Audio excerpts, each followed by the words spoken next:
All right.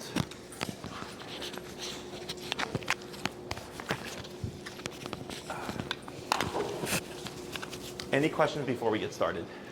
No, I don't think so. So what I'm going to help you do now is we're going to find the working number.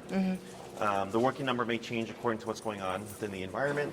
So whether it's like normal neighborhood walk versus like a walk at the park with a lot of dogs and stuff going on, Yeah. your number is going to change. Okay, so don't get tied to a number. So we have connection, perception, and working. Connection being you see the twitch, but nothing's going on here. Yep. Perception being the twitch, and then you see a little bit of movement, and then the working number would be the twitch and like a whoa, what's going on? Okay. So your collar, what's the number currently set to? 0. 0. So go ahead and turn your dial to 15. If you land 14, 16, it's fine. Just general range.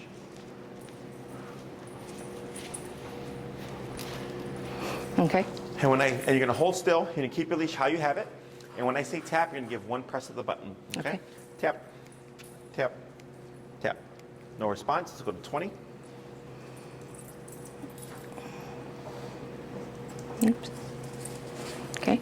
Tap, tap, tap. No response. 25.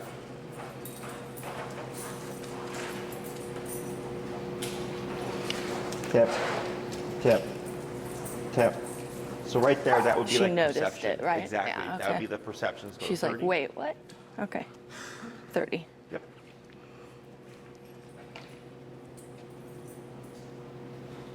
Tap, tap, tap. 35.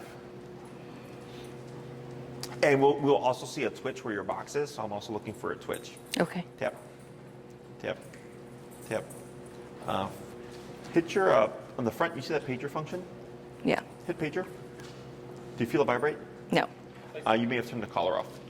So try pressing the button. So again. she didn't have a perception. I know, it looked like she did, but that's why I kept looking. I'm like, I don't know if I see a light. I was like, So you may have just pressed it long enough to turn it off. where's the button? There. Yeah.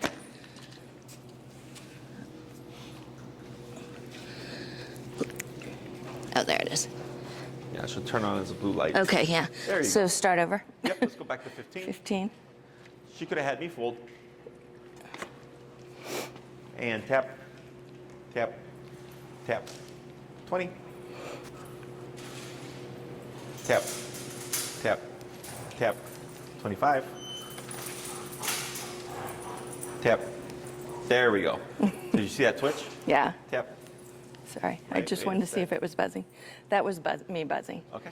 Sorry. Wait a second. And tap, tap, tap. So we definitely have connection and a bit of perception, right? That's what number? That is 25. Let's go to 30.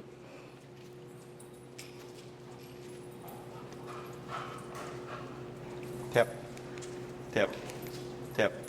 35. Tap, tap, tap. 40. So I can still see the twitch, so we have connection for sure. Tap. Wait a second. Hold right there. Yep. Tap. Right there. Wait a second. Tap. Right. So you see how we're getting like a little bit of a bigger response? Mm-hmm. Let's try 43. Okay. Tap. Right there. So you see that, right? One tap and whoa. Yeah. Like this, what's going on? That's what I would dub as the working number right now. Okay. Now this number may change. So she's not meant to have her neck contracted. So this is all foreign to her. Okay. So with what we're going to cover today and what you're going to be practicing, it's what's going to get her acclimated to the collar. Okay. Okay. So as we're training right now, if we get like a yip or something, we'll adjust the number lower because now Okay. she's more sensitive to it. But you can see the difference between 15, 20, 25, 30, 40, and the 43, right? So at 40, because I already saw a pretty decent response, instead of going 45, I went right in the middle. Okay. So once you get used to it, you'll be able to like press the button, and the way she responds to it, like you'll already know I need to go up 20 levels, or I need to go down 20 levels. You just kind of develop a feel for it. Okay. Questions on any of this so far? Not so far. I teach dogs to heel traditionally on the left. Does that work Okay. for you? Yeah. Or do you want to do the right side? No, that works. Left? Okay. So there's 3 directions I'm going to be giving. Turn, tap, and pull to the left. Okay. When I say turn, you're always going to make a 180 turn to the right like this. Okay. Turn to the right like this. Turn to the right like this. Always a 180, always to the right when I say turn. Okay. Then I'm going to say tap. Tap being press that button one time. So if I say tap, tap, tap, that would be your rhythm. If I said tap, tap, tap, tap, tap, that would then be your rhythm. Okay. So we're going to take these two things, turn and tap, and combine them. Okay. So it'll be walking. She passes, turn, tap, tap, good. She passes, turn, tap, tap, good. Passes, turn, tap, tap, tap, tap, good. Okay, so if she starts figuring out that she has to turn with me, Yes, that's she should the start goal. following That's your lead. the- Yes. okay. The last thing I'm going to say is pull to your left. So she may flush to your right side. So as you're walking, if she goes over here, you're going to keep walking. Pull to your left. Tap as I say tap to bring her from your right side over to your left side. Okay. When you hear me say good, that's more for you, not the dog. Okay. So good lets you know that that's what I'm looking for. Okay. So like let's say we go tap, tap, and she goes from your right side to your left side, I would say good, and that lets you know like, okay, that's what Jessie wanted. Okay? but I'm also pulling her to my left. Yes. Okay. And then you want to do more remote to leash pressure. So if you're like dragging her to your left side, you're doing all the work, Okay. right? We want her to make the decision of like, you know what, being on the right side isn't really working out for me, and to slide over to your left side, okay? The last thing we're gonna cover is holding your leash. So here, we're gonna take the loop of your leash, and you're gonna go over your left thumb like so. Yep. You're going to take the rest of your leash here, over your pointer finger, and then clasp down. Perfect. Just like that. Okay? So what that does is it locks your leash. One, if here, that locks your leash, and then this also acts as a secondary lock. Okay. So the reason why we do this is if you're walking, if she happens to just like lunge, she's not going to rip that out of your hand. Okay. If we try to do this, people have broken fingers with this, or if we loop the handle over our hand like so, leashes have also slid off hands. This keeps the dog nice and secure to you. Also, if you need to adjust your leash, if you pull down here, you can shorten it. If you pull down here, you can give slack. Okay, and then I just clasp once I'm ready. So go ahead and just turn so she's at your left side here. I don't know how that, I couldn't Yep. figure that out. And go ahead and just place her in a sitting position. Leia, sit, sit, sit. Excellent. You're going to stand right next to her and go ahead and relax your arm. Okay? So you see your leash. I'm going to have you give her about another 6 inches of slack here. Yep. And then lock it around your finger. All right. There you go. So you see at the bottom of your leash how it's kind of by her armpit? That's like the perfect length here. Okay. Okay? So you want the leash to be about here to her because it gives her enough slack to make mistakes, because we tend to want to shorten the leash to keep the dog beside us. We actually want to do the opposite. Okay. Okay, we want to give her slack so that we can teach her what she's supposed to do and what she's not supposed to do. Okay? Questions on any of this so far? Oh, I had one a minute ago, but it's gone. No. Okay. Well, if you remember, just feel free to Yeah. ask. So here, our instinct typically is to use that hand to restrain. You want to be as relaxed as possible. Okay? You're going to screw up. Everybody does. Okay. It's okay. Okay. And I'm going to coach you through it. Hey, Don, can I get a glass of water, please?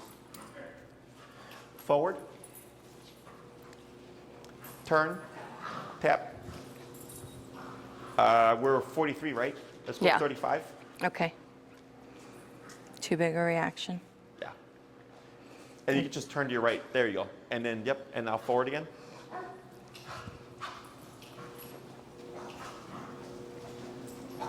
Turn, tap, tap, tap. Good. Keep forward. Keep forward. Good. Turn, tap. Good. Keep forward. Go down to 28.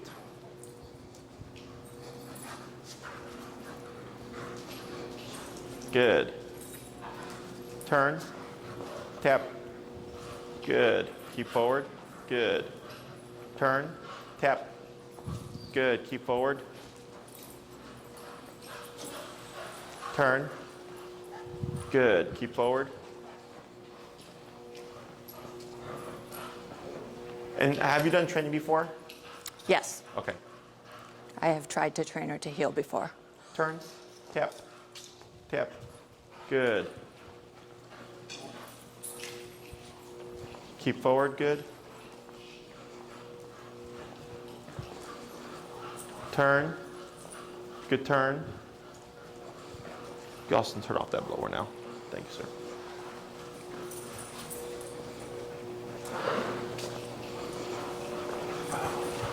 Turn. Good turn. Going to speed up. Okay.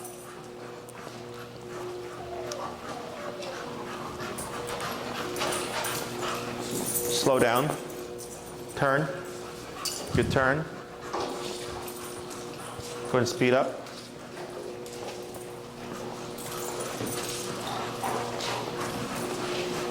Slow down. Turn. Good turn. Slow walk, but keep forward. Speed up. Tap. Keep forward. Good. Slow turn. Good turn. Slow walk. Keep forward. Slower. And stop. Pull up on your leash and cap. And now relax. Good. Refresh my memory. When you did your training, was it with the prong or was it with positive? It was with positive. With positive? Treats. And how were you, were you doing turns with her? Yes. Okay, and were you rewarding when she would come to your side? Yes. Okay, so I can, right, because I was trying to, I can see what you've done. Okay, so the turnaround method in my book is like the best method to use to teach dogs to heel with you when it's paired with a negative. Okay. Okay, because reinforcers are meant to teach the dog to do something again, right? So if she comes to your side and you reward that, yes, she should favor the side. But there's nothing to stop or to correct or deter her from passing you. Right. That's where it falls short, okay? And she does pretty good until we see a squirrel or a dog or almost anything. Sure. So this is where that comes into play, okay? So here, as soon as you started walking, perhaps because of controlled context, she was already doing well. So when you would do your turn after, on the first one at the 53 or 48 that we were at the very beginning? Oh, yeah. Yeah. Yeah. So the reason why 43, we went 43. down so much is she gave an even bigger reaction, too big of reaction, okay? So I go, okay, I don't need that much. So we went down quite a bit. You tapped her, was it 35 then? And you tapped her, it's still a bit too much, down to 28. And at the 28, I could see her where it was affecting her and she was taking it serious, but she wasn't like overly worried about it. Okay. So what we're doing here with the turnaround method with the remote collar is for her, when she passes you and it turns on, she's like, I don't like this. She turns around, oh, now mom's going that way. She catches up, it turns off. Okay, should she pass again, you turn, the tapping starts, she turns around. Got it. Oh, now mom's going that way. She catches up, it turns off. And we kept repeating that. And because she's got a baseline, after about 5 or so turns, all of a sudden she was being mindful of you. Yeah. Okay. So then once I saw she was being more mindful, I started to add in more instruction, like walking faster, slowing down, slow turn, right? Started adding in more detail because I could see she was being mindful of you. Okay. So in the beginning, if I have a dog that's completely untrained and just like spazzy, they're just all over the place, right? So the owners just turn. So eventually the dog's like, man, every time I pass my owner, this goes off. What happens if I just walk right here? Nothing. So we're teaching her that when she feels the collar, it means to come here. So there was when, I think on the last one, when you're going that way, she was actually lagging. She was about 2 feet behind you. And I told you tap, move forward. And it brought her here. Did you see that? Yeah. So that's her already starting to relate that when she feels the tap, this is where she wants to go. Yeah. Okay? Okay. So for the e-collar, there has to be a clear answer for the dog, a clear answer of how to turn it off. Yeah. Okay? That's the main thing here. So that's why the opposite thing is so important. Because if you're going one way, at some point leash is gonna catch her. She feels the collar, she doesn't like it, she sees you, she runs to you, and then it turns off. Right? So then she's thinking, well, every time I come to mom's left side, it turns off. So now this starts to become a target for her. Okay, so if we use this to address the reactivity, there has to be a reference point. Okay, so if I just go out with her, I mean, you technically could, and where I have the e-collar and she's lunging and barking and I'm using the remote to correct the behavior, yeah, I can stop the barking, but then the dog doesn't know what to do in response. Okay? Yeah. So then let's say she lunged and you tapped her, we should see her stop lunging, but then come to the left leg. Right. Does that make sense? Yes. So we tend to want to go out and target the problem, and what I do is teach them what to do outside of the problem, and then apply it outside and see what does it resolve. Okay. So with the remoting, you may not even potentially see the reactivity, okay? Because now she's got this in her head. So if there's no real formal consequence that the dog understands and quote unquote respects, there's going to be no change to the behavior, okay? Because the consequence isn't severe enough for them to want to change the behavior. Does that make sense? I think so, yeah. So if we take running a red light, that's like a $100 fine, okay? What do you think would happen if it became like a $10,000 fine? Yeah. Right? No, You're really going to want to run that red one would light? run the red light, yeah. No, right? Because now that consequence is not worth it. Similar for the dog. Okay. Okay? So I'm not saying blast her up 100, No. but we're trying to find, when we do this, like we're seeing that 28's doing well with getting her to follow you in this context.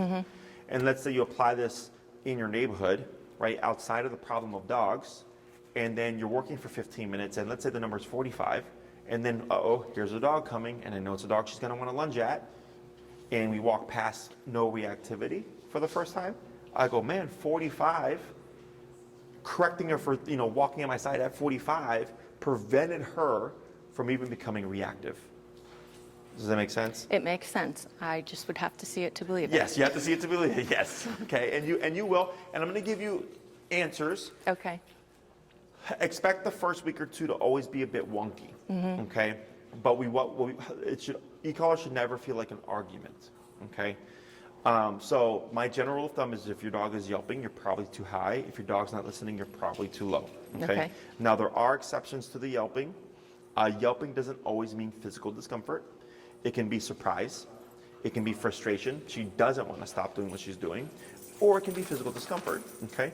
So let's say you go 30 minutes without having to remote her, and then she does something and you tap her and she yelps. That's probably surprise. Because you went 30 minutes without doing anything, right? So it caught her off guard. Frustration would be, let's say she stops and she goes, I don't want to walk, Mom. Like, this walk sucks, right? And you're tapping her and she's yipping and barking, but she's not moving. That's frustration because she doesn't want to do it, okay? And then the physical discomfort would be, let's say you're at 80, and every time you press 80, every single time she yelps, you're probably too high. Okay. So that's how you can help. It's all about the context of. Okay. So here, we're teaching her how the e-collar turns on and how it turns off. If she passes you, it turns on. When she comes back to the left side, it turns off. Okay. Now, one thing we want to be mindful of is if she passes you, I don't want to tap her to bring her like this. Okay. Okay. A lot of people do that, especially if they're used to the prong. Because of the prong, we tend to tug or pull. So if I'm walking and I go like this to bring her back, it's not the same as going the other way, okay? Every time she passes you, you will always want to do the 180 turn to the right and tap on the button until she's back to your left side, okay? Now, if you're trying to go point A to point B, you would turn the correct tap and then slow turn so that we can go back to where we were going, okay? But ideally, every time you can turn and correct, you will. I know there will be instances where it's not always feasible, if there's people behind you or it's too crowded or what have you. That's the exception, where you would just give the tap to slow her down to bring her back. Tap, tap, and then up on your leash, tap, and now relax. Very good, okay? Here, when you're stationary, heel is a package. Walk with me, stay with me, sit when I stop. Okay. So like right now you came to a stop, you placed her in a sitting position. I talk for 5 minutes. She's like, this is boring. Tries to get up. Right away you start tapping, pulling up on the leash to help guide her back into position. She went back into the sitting position. Everything turns off. Okay. So pressure on to get her to put that butt back down again. She does. Pressure off. Does that make sense? Yes. She doesn't have to be perfectly. Yeah, I'm not worried about this stuff right now. I don't care about aesthetics. I care about function and I care about behavior. Now, if you, and because this is day one, right? Yeah. What we should start to see is she's going to start sitting next to you, and we're not going to get this because she's going to make mistakes, learn from her mistakes, and then not do it again. Okay. Okay, so then you're going to start to get a tighter kind of positioning. And then when it comes to obedience, this is like family pet stuff. You want to be able to walk your dog, not worry about reactivity, and have control. Yes. Right? Is if she sits like this and you're like, I really don't care about this. I just care that she doesn't lunge and bark. Then I don't care about it either. Okay? If it's no, Jesse, I want my dog to be very well trained. I want my dog to be perfect positioning and stuff. Then I go, okay, we can work on that. But the first thing we always work on is just the structure of. Okay. Does that make sense? Yeah. Other questions so far? Not so far. Okay, so we're gonna do another round of kind of back and forth stuff. I might add in a few more things to force mistakes, so that you get a feel of using that remote more, and then we'll move on to the second part. Okay? Okay. Go ahead and move forward.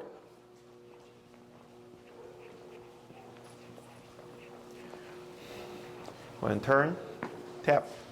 Good. Go ahead and speed up.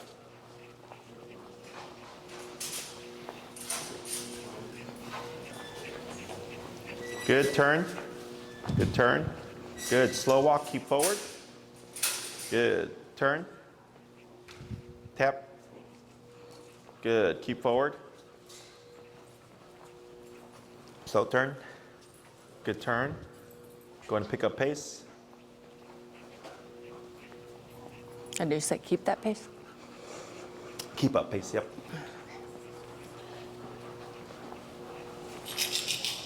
Good turn. Good turn. Slow walk, keep forward. Good. Slower, keep forward. Good. Go ahead and speed up. Good.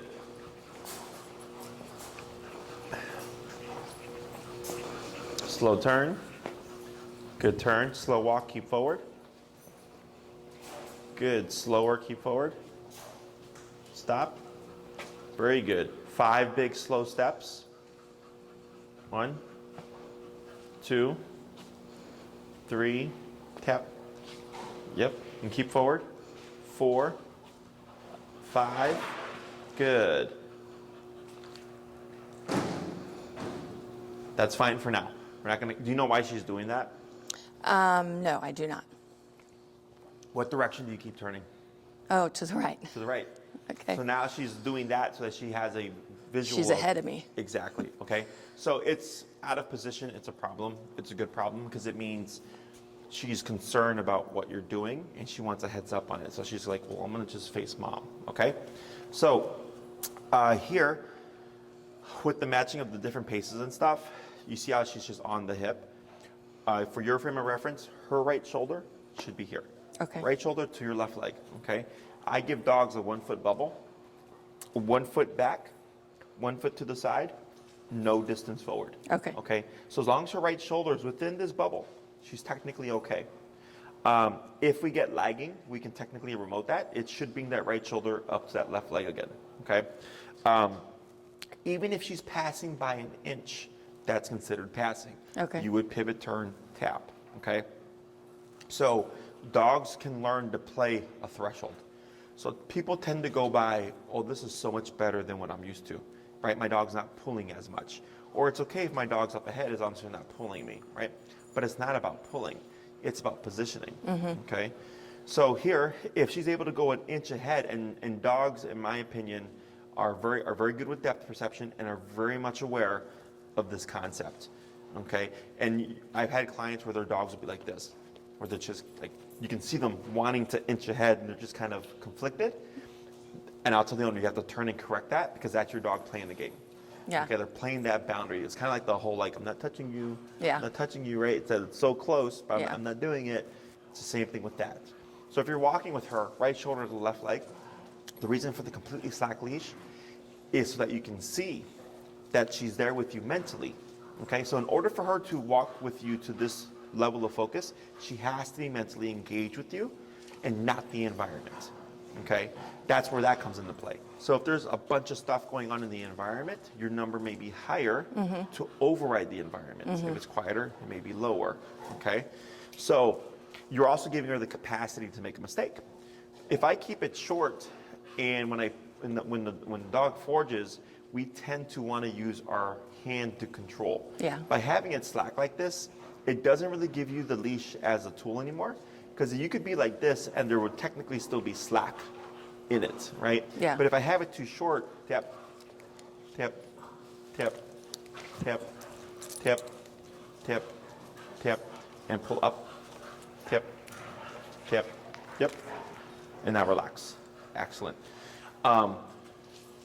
Is by having it short, we're inevitably going to go back to this, and then you start to untrain your dog. Okay, so your dog is constantly learning. You could do the program, finish, make great progress with everything, fall back on old habits, and then untrain your dog to be what they were before. Okay. Okay, so that's why all these things are important. Okay. Now I understand with the reactivity stuff, we're not always going to have the leash completely slack. There's going to be other things that you're going to do. But if I have a nice, clear, open sidewalk, I want to do this. So if I'm walking for 20 minutes and she's right there beside me with a completely slack leash, right shoulder to the left leg, what does that tell me? She's doing pretty good. Yeah, she's getting it. Paying attention. Absolutely, right? But if I don't give her that option, I don't know. Yeah. So let's say I'm walking with her. What do you think I could do to test if she's paying attention? Besides turning, Correct. stopping, What else? running, Yes, which does what to your speed? speeds it up. Yeah, and it changes your speed, right? Change speed. Okay. Slowing down. Okay. Slowing down is the best way Okay. to test if your dog is paying attention. The reason why we wouldn't turn and the reason why we wouldn't stop is they're abrupt. Okay, so you drive. Yes. What do you do before you stop? Slow down. What do you do before you turn? Slow down. Correct. Right. So when you're driving, if you're going to stop, if you just hit the brakes and there's a person behind you, what do you think is going to happen? You're going to get hit, most Correct. likely. Yeah. So that's why we pump those brakes, because it flashes our red lights to let the person behind us know I'm doing something different, so they can stop with you. If they're on their phone, distracted, you hit your brakes and you pump them. You did your part. Yeah. They still hit you. That's not your fault, Yeah. right? That's their fault for being on their phone. Same thing for your dog. Technically, they're always supposed to be able to stop. Well, it's the distance rule, Yes, right? yeah. But nobody listens. Nobody does the distance Yeah. rule. So we slow down. So if you're walking and you just abruptly stop, she would keep going, okay? Because it's too abrupt. Okay. Same thing for the turning. The abrupt turns that we were doing in the beginning, I was having you do when she was not paying attention. So if you're walking this way and she looked over here, I would tell you to turn because she was over here, okay? Because since you've done work with her already, she was already 70% attentive to you. So I had to find moments to apply the abrupt turn to catch her off guard so that you could apply the remote collar to bring her to your side. Okay. So we would not abruptly stop and we would not abruptly turn. We would slow first. Okay. So let's say I'm walking for 15 minutes. She's doing great. I just stop. Boom. That's not on her. That's on me. Okay. Okay. So I would slow down first. I slow down. She keeps going. What does that tell us? That she's not paying attention. What do we do then? Tap. And Turn. yes, you would tap and turn. Okay. To correct her, to bring her back to your side again. And then you just continue walking. Turn again if you have to, point A to point B, right? So if she is paying attention, she slows down. I slow down. We stop together. Okay, so kind of like what you just did earlier. I had you slow, slower, and then stop, and she was able to stop with you because you communicated what you were doing. Okay, so this applies to the outside world as well. So what I would like for you to start getting used to is when you're practicing the concept of heel, being mindful of slowing down before your stops and slowing down before turns when she's paying attention. Okay. If you're walking with her, and let's say just as you're walking, she just speeds up and keeps going and just leaves you, you just automatically turn and tap. There is no slowing down because she's already not paying attention. Right. So the abrupt turn with the tap whenever she passes, and every time she passes, if you're able to. Otherwise, if she's walking with you at your pace, And I do something abrupt. yes, that would be got unfair. You would want to slow down prior to a stop, prior to a turn. Okay. Does that make sense? Yeah. So we're not going to use the word of heel this week because we're teaching the concept first. Okay. The reason why I don't use the word heel is because since we are so sound-based, people are more inclined to use the word than they are to use the e-collar. Okay, so when I first started like 10 years ago with teaching heel, I used to use heel the first class. And I'd come back to second class, and almost always the owner would be walking up heel, heel, heel, like yanking and pulling the dog all over the place and not touching the remote. Okay. And then I'd ask them, why aren't you using the remote? And they're like, oh, I thought we taught the word heel last week. I'm like, we did, but you have to enforce it with the e-collar. So by not using the word heel this week, it forces you to have to use the remote, okay? So the contraction is technically the cue, because she's only learned one thing so far, and that one thing is walk with me, okay? So what you would do is you'd go out, everything's turned on, potty break first, Okay. pee and poop, get That that was out a the way. question. Yes, get that out the way first. Okay. Then you would step aside, shorten your leash like we did earlier. Start at 15, tap, tap, tap, 20, tap, tap, tap, find your working number. Okay. Okay, so I have my 3-tap rule. If I don't see a response by the 3rd tap, I bump it 5 levels. Okay. So that's exactly what we did earlier, right? We went 15, tap, tap, tap, no response, 20, tap, tap, tap, no response, 25. And then when we hit 40 or 35 or so, we did 3, tap, tap, tap, and I said, wait, and I did another 3. Because I wanted to double check to make sure that we had actual connection before I bumped it, okay? So like let's say you go 40 to 45, 45 seems to be too much, come down to 43 then. Okay, so now you can fine tune it and you go, okay, I'm at 43, I'm gonna start my walk now. Here we go. So because she felt the taps and she's only learned one thing so far, she's most likely going to assume heel, okay? So once you start the walk, I have my 3 correction rule. So every turn and tap is 1 correction. So let's say you're at 40 and you start your walk and it's turn and tap, turn and tap, turn and tap, and she's still pulling. Reset your count, 45. Turn and tap, turn and tap, turn and tap. She's still pulling, she's still forging. Reset your count, 50. And you keep doing that, okay? So eventually maybe you hit 65. And then once you hit 65, boom. And all of a sudden it's like, oh wow, we've been walking for 20 minutes and she's not been trying to pull me anymore. And when I slow down, she slows down, and when I stop, she stops with me. 65 on that walk was your working number, okay? The next walk you have, same concept, potty break first, step aside, start at 15, tap, tap, tap, find your working number. Maybe it's 40 again, you start your walk, turn and tap, you do all your corrections, you land at 60. At 60, she's perfect. I go, okay, today was 60. Same thing on the next walk. You're gonna keep resetting every walk. Okay. The reason for this is we're trying to find consistencies. So by the next time I see you, I'd ask you, how'd it go? And you say, pretty good. We normally start at 35, and I would almost always end at 55, 60. When I was at 55, 60, she was perfect. I go, great. Now you can start at 55, 60. Okay? So, because for some dogs, the number can go higher in the beginning, and it gets lower as they get more sensitive to the collar. Some dogs start lower, then go higher, because they get the collar, they get kind of used to it, so they don't really care about it. So then we have to raise the number. So then we're trying to figure out which dog is she. Okay? So like in the beginning, maybe the first few walks you end at 60, but then after a couple of days, your number only goes as high as 45, and then she's really good. Okay? That's all the stuff that we're trying to figure out. Okay. The other thing that you may notice is that, again, her number in different contexts.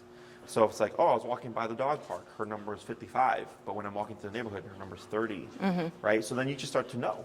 And when you're walking towards the dog park, you're like 55. When you're walking around the neighborhood, 30. You just adjust, okay? Questions on any of that? So for And then up. And now relax. so for the first week, every time we go out and walk, I should be doing this? Yes.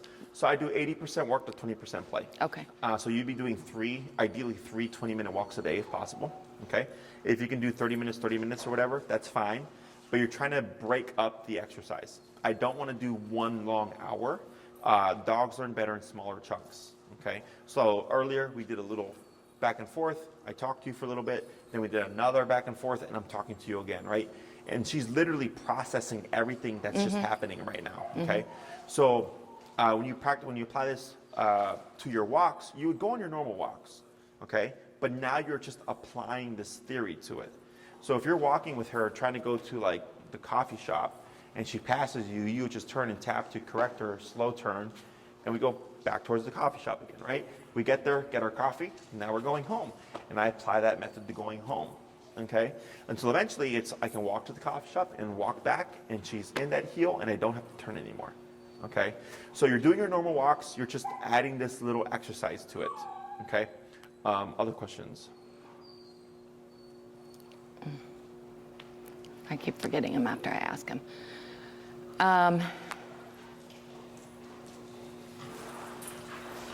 Oh, I don't know how I forgot this one. So while I'm training in the first week, as I'm walking down the sidewalk, if another dog is coming towards us, what am I doing? Running. Okay. Choke. Just messing with you. I'm like, okay. Running away. That's what we do now. No. What I would have you do is similar to what you're doing right now, okay? So it's typically sidewalk, grass, curb, right? So let's say I see a dog coming. The moment you notice the dog is coming towards you, I'm gonna have you already step to the side of the curb, facing towards the sidewalk, okay? We would place her in a sitting position. Without saying sit, you would use what you've been doing, and then you're gonna shorten your leash, Okay. So here, go ahead and take a step forward, and I'm gonna have you shorten your leash. A bit more.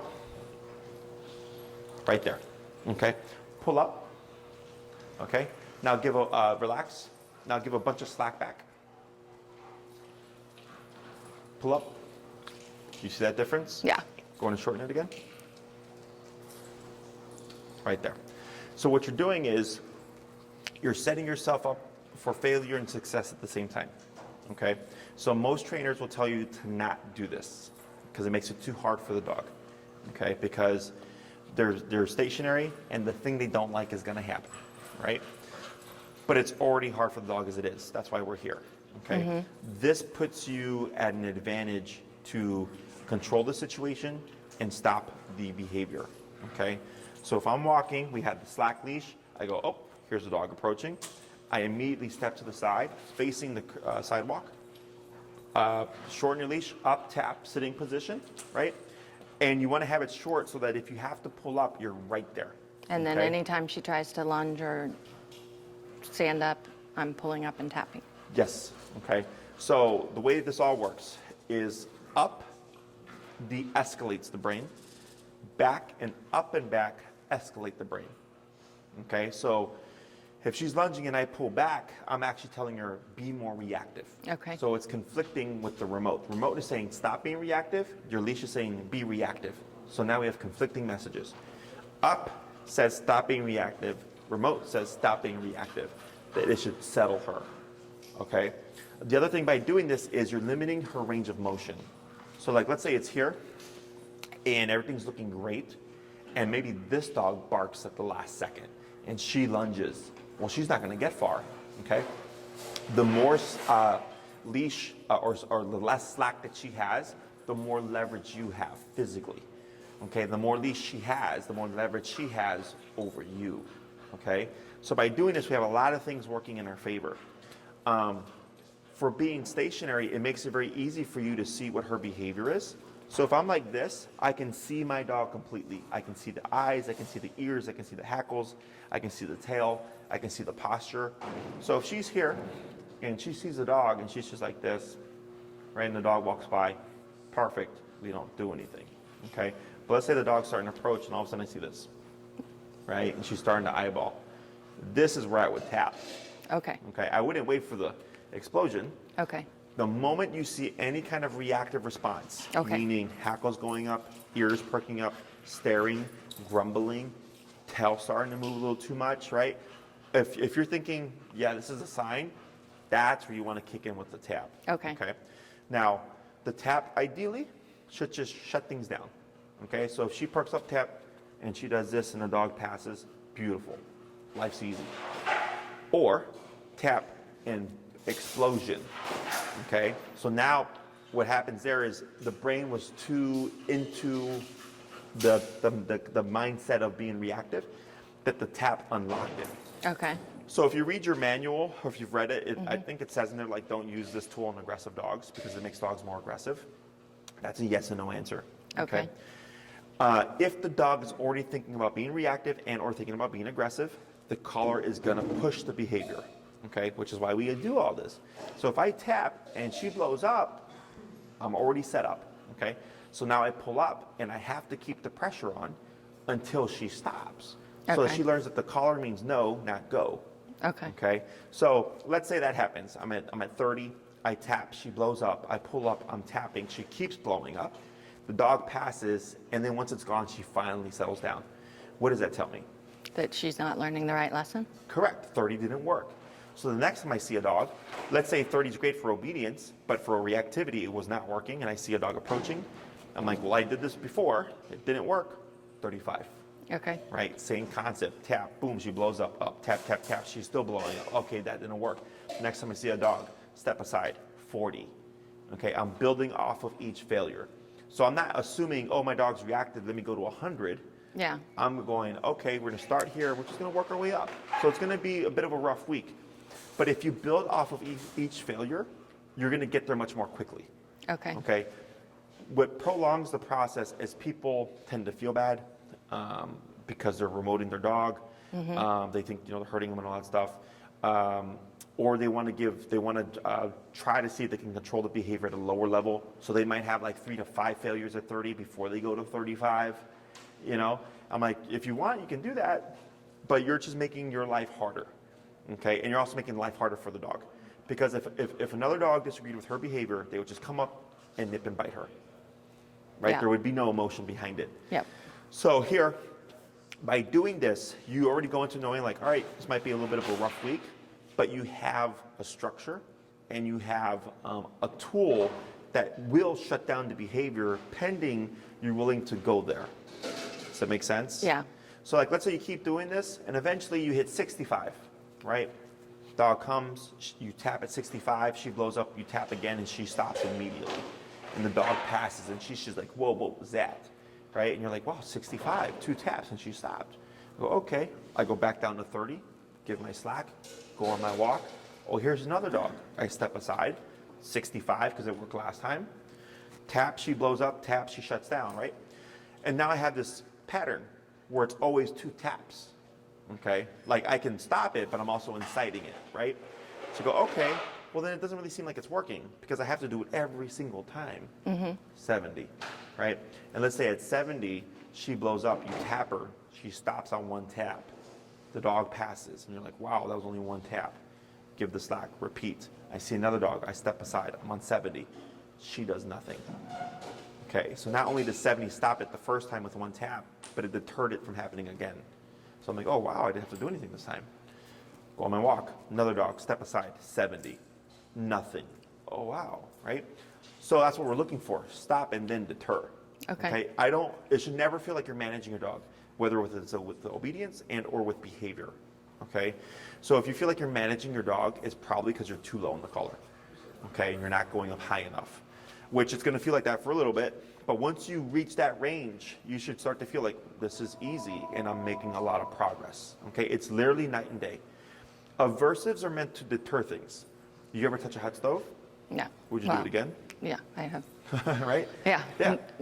That's an aversive. It's a Yeah. deterrent. Yep. Going back to the red lights, there's consequences to deter people from running red lights, right? So it's the same thing for the dog. But their aversive is physical. Okay? Questions on any of that? No, Does that all make sense? it does. Okay? So do use common sense. If you're walking and you see a dog and maybe it looks too reactive, or maybe the owner has it on a 30-foot flexi leash and not under control, cross the street. Okay? If it looks like, okay, this owner's got their dog controlled or whatever, step aside. We have to confront the problem in order to make progress. If you try this week and you feel like it's either getting worse or it's not getting any better, or you feel like you're not doing it correct, you can stop. Avoid dogs for the first week, focusing on just the healing concept. Okay. And then when you come back, you let me know, and then I help you figure it out. Okay. But at some point, it's going to have to be done. Because if she can't even handle watching a dog walk past her, how is she even going to walk past the dog? Yeah. Okay. So ideally, we want to get to the point where we can walk the dog past another dog. The reason why I don't like to do walking in the beginning, and I was talking to a client yesterday who has a reactive dog, and it was her first class, and I said, the dog, if there's too much slack, or if they lunge and they cross over you and you trip over your dog, we fall. or the dog gets out off the leash and now they're running off. And it actually, both those things happened to my client that I had yesterday with their reactive dog. They're like, yep, we were walking and then we were trying to control, because their previous trainer told them, keep walking your dog to make it easier. But then the owner tripped up because it made it harder because the dog was all over the place. Yeah. So by being stationary, you kind of eliminate the dog tripping you up or anything, and you're already set up here, so you have that immediate control if needed, and it allows you to watch everything in terms of your dog's body language. But when you're walking like this, it's really hard to see all that stuff, okay? So this puts you more at an advantage. Don't get tunnel vision. So if we're too focused on what's going on here, we don't see what's going on here, okay? So you're stepped aside, you're watching your dog because she's your responsibility. And then this person thinks, oh, did you step aside for my dog to say hi? Okay, so if you start to see something out of your peripheral range, look up, acknowledge it, address it if you need to. We're training right now, my dog's not social, whatever you need to say to stop them, okay, so they can keep on going, okay? Dogs tend to have thresholds. So here is when they tend to kind of get peaked. Here is typically where it's the hardest, okay? So knowing that, you can kind of brace yourself to be ready. You want to be exactly how you are. You're nice and relaxed, ready to pull up if needed to contain the situation. What I don't want to do is already be here with my leash, because now you're feeding tension, and you can create something that may have not even happened in the first place, okay? Because I know if I saw you do that, I would say, oh, she's prepping because she thinks her dog's going to be reactive or she's unsure, right? But your dog's just thinking, well, every time mom sees a dog, she pulls up on my leash and gives me negative feedback. So that dog must be a threat. Does that make sense? But really, you're prepping for her. Yeah. So, questions on any of that? No. Make sense? Yes. So, when we do this stuff, I don't use words. So, like, let's say she became reactive, I wouldn't say no and correct her. I wouldn't say no and correct her, because then you're creating a cued behavior, okay? So what that means is you will always have to say no. And if you don't say no, then she can technically be reactive, Okay. okay? So what we want to teach her is, in order to avoid the correction, just to not be reactive. So as a human, growing up as a kid, if my mom said, you don't take things that aren't yours because it's bad, I could just understand all that and just think, I will never take anything that's not mine, right? Dogs don't do that.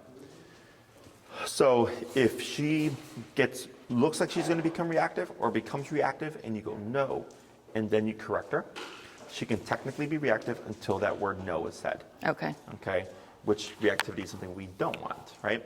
So what I want her to think is, well, if I want to avoid the correction, I'm just not going to be reactive. Okay, so it's an unwarned correction. So she thinks, well, if I blow up, it's going to go off automatically. Up, tip, tip, and now relax. Good. So the only way to avoid it is just not to blow up.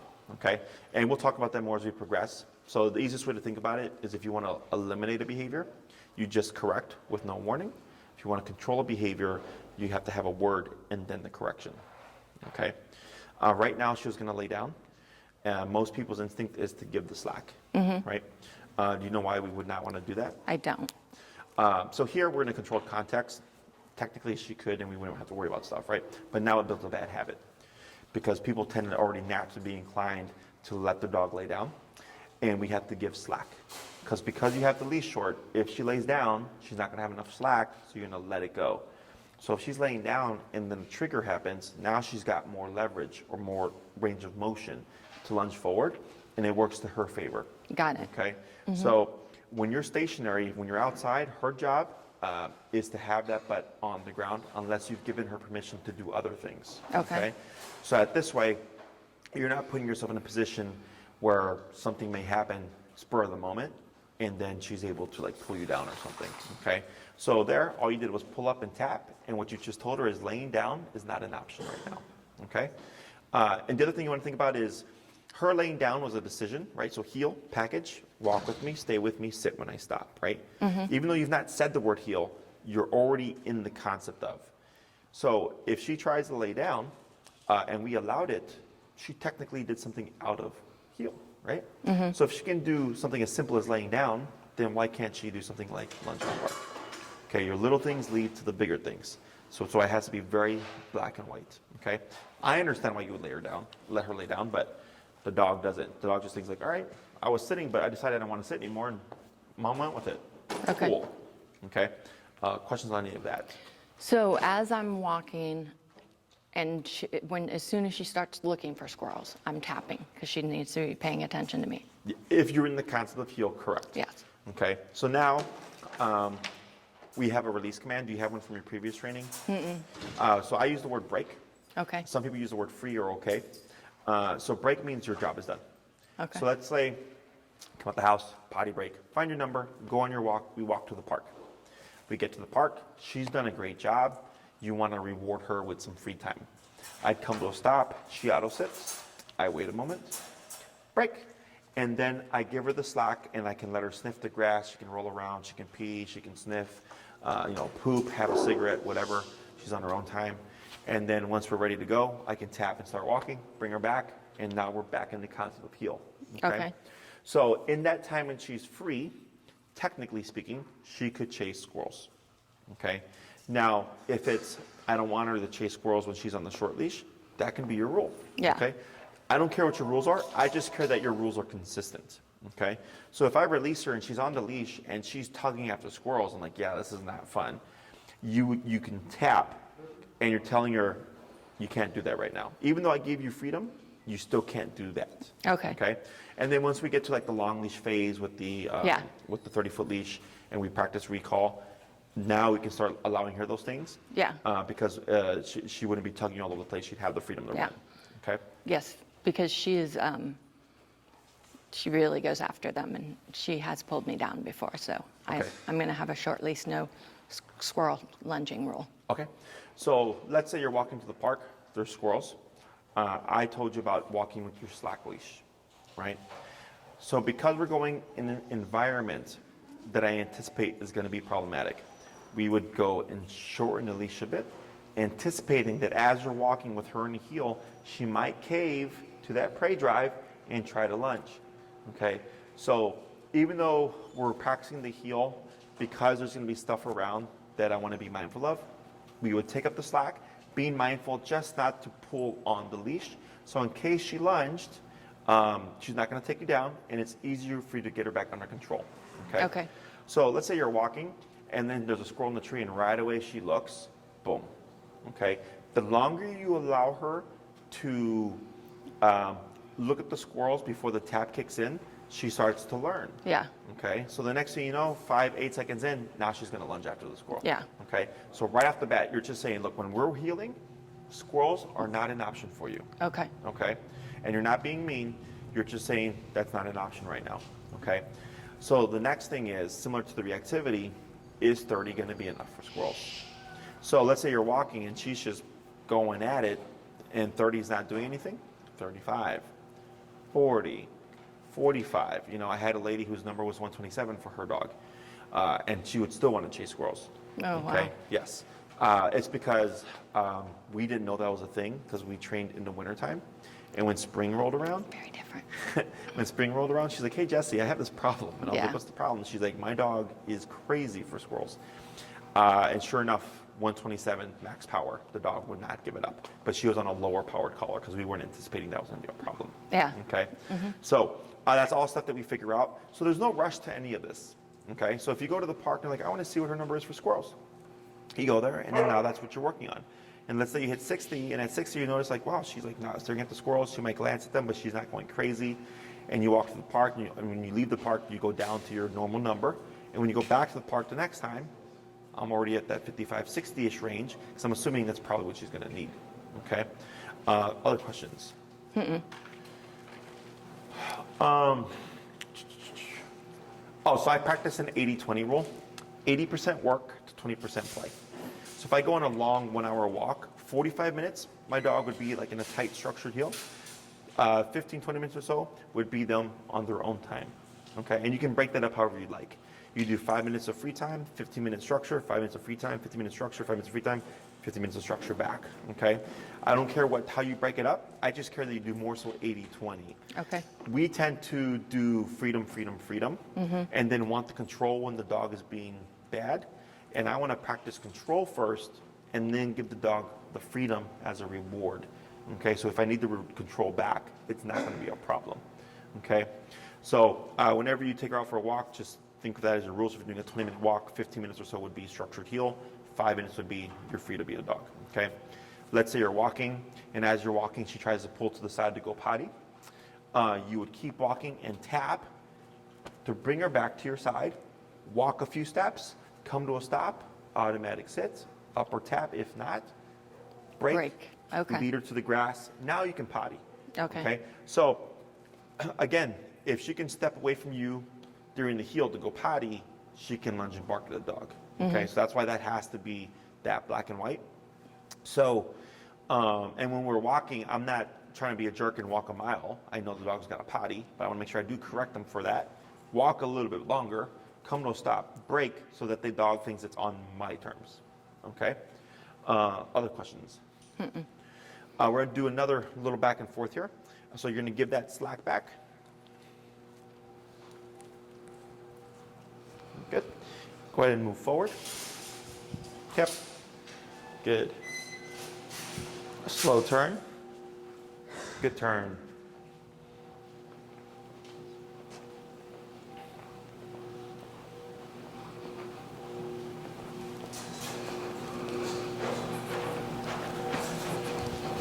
Good, slow turn.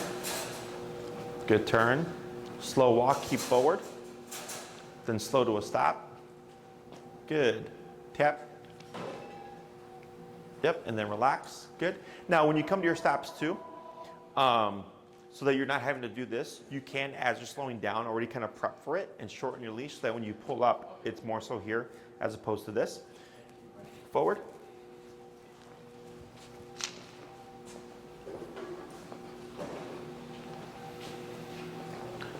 She's doing a lot of lip licking. Yeah. Yeah. Do you know what that is? Slow turn? Lip licking is a stress response. Okay. It's good, in my opinion. Go to speed up. Because it means what's happening right now is concerning. And if it's not concerning, it's not important. If it's not important, they're not going to do it. So we want to see concern. Go ahead and slow turn.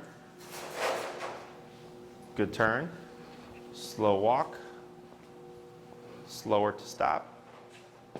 Very good. Tip. Tip. Tip. Yep. Tip. Almost tip. Wait a sec. Tip. Wait a sec. Tip. It's okay. Tip. Wait a sec. Now relax. Good. That's frustration. Okay? So she's not fully grasped. Up and tap means to put the butt down. So if you're doing this and you find, if you are putting tension on your dog through the leash and you feel like you're working out, you're probably doing too much. Okay? So just enough so that the dog feels something. We want the tap to do the bulk of the work. Okay? So e-collar is the only tool, in my opinion, that can make a dog think they're choosing to do something. Okay, when really it's you manipulating through the collar to do something.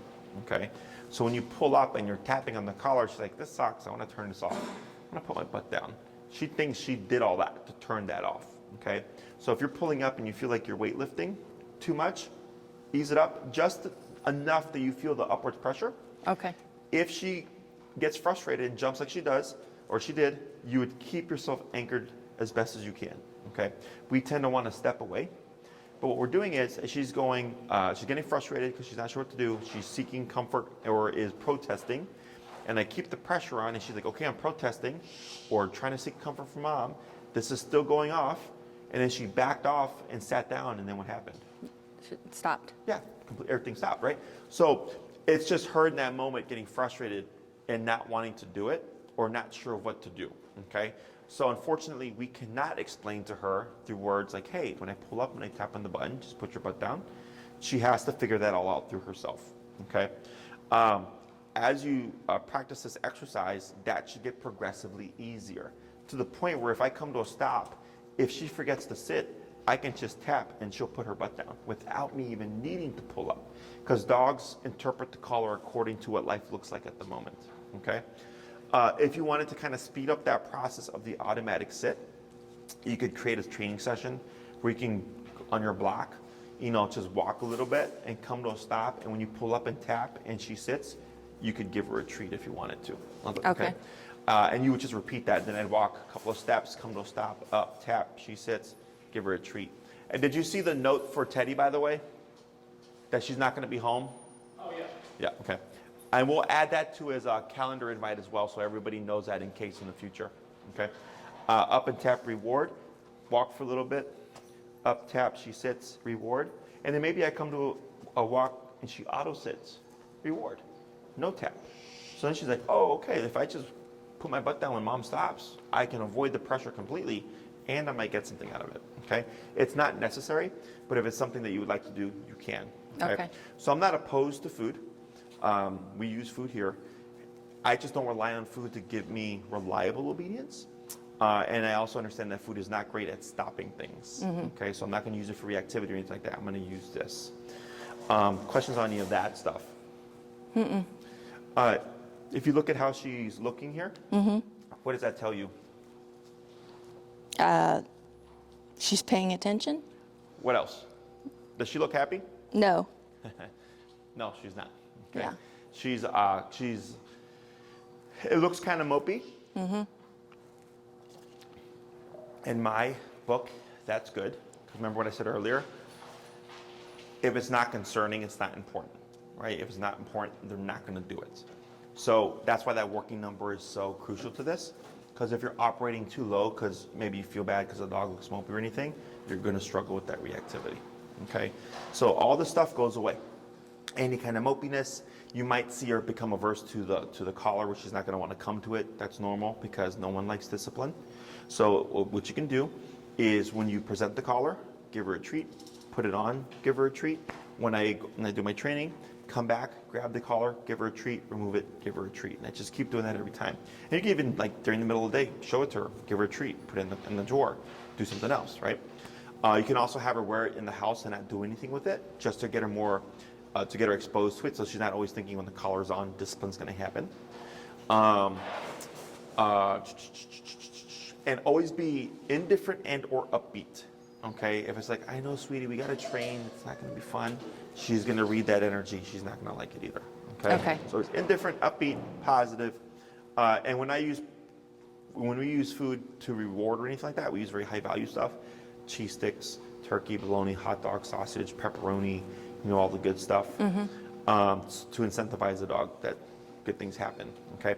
After she gets over it and she learns like, oh, if I'm not reactive and I don't pull, blah, blah, blah, blah, nothing happens with the remote, you'll start to see her relax. So like my dogs in the beginning were the same way. They're like, oh no, the remote. And now I move it a little bit, they come running because they think they're gonna go for a walk, okay? Questions about any of this stuff? No. So your homework for the week would be, apply this to your walks now. If it's a quick little potty break and you don't want to put the collar on her, I understand.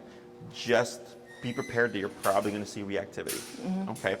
So in my opinion, every time you're going to go out with your dog, you should have the collar on, even if it is a quick potty break. So at least you have the ability to stop. You don't need to do the heel stuff, right? If it's just, I'm going to run down the block to go let her pee, that's fine. But just have it so in case you come across a dog, you can step aside and still control the situation. Because I've had people run out without the collar, and then it's a parade of dogs, and then they're just sitting there while their dog's being reactive. Okay. If you have any questions, you can email me at the email I sent you the videos from.